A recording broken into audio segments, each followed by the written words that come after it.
আব্বা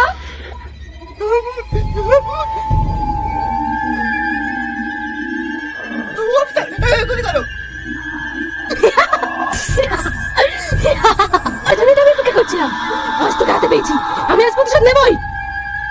কিসের প্রতিশোধ? তুমি? হ্যাঁ আমি। চিনতে পেরেছিস? শাহিন, কে এটা?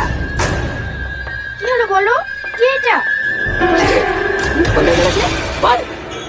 বলছি সালমার আগে আমি ওর সাথে প্রেম করতাম।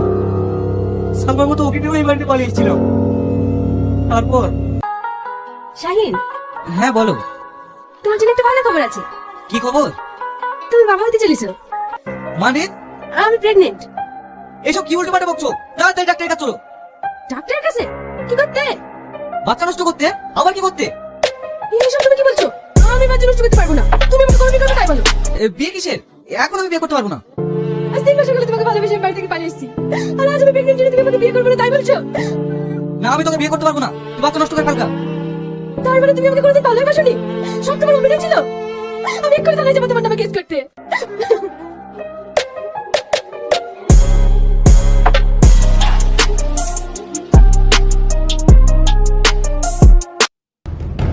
এভাবে রাজারের মতো আমি সর্বনাশ করেছি। আজ আমি সবার প্রতিশোধ নেবো।